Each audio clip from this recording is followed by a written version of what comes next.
en train d'imprimer des visières de protection. Donc on les met à profit pour lutter contre l'épidémie.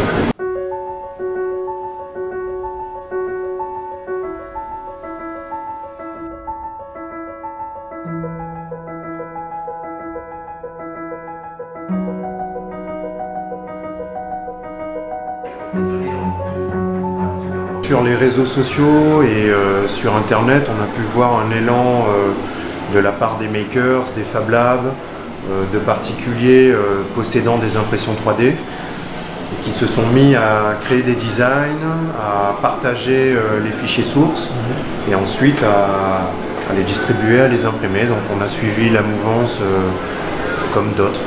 Mais dans un premier temps, il y a le design d'une pièce qui est commun et ensuite ce design, on va le transformer en un programme assimilable par la machine qui ensuite, par couches successives, va faire chauffer le plastique et va ajouter un dépôt de matière. Donc couche par couche, on va finir par obtenir une pièce comme ça.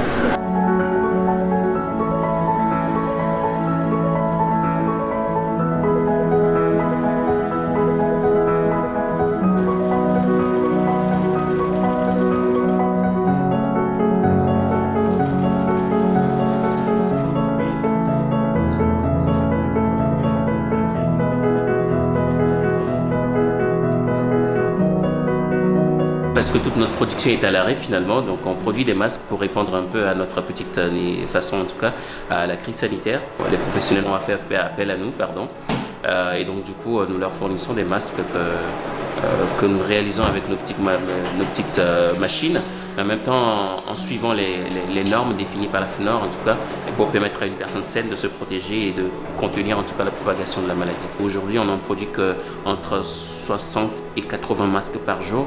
On nous a listé un certain nombre de tissus à utiliser et on utilise à l'intérieur également des matériaux spécifiques qui permettent d'avoir la meilleure protection concernant ces normes-là définies par la FNOR.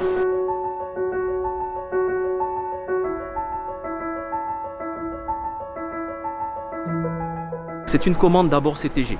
Donc on va fournir à raison d'une centaine de protections par à peu près tous les 2 jours.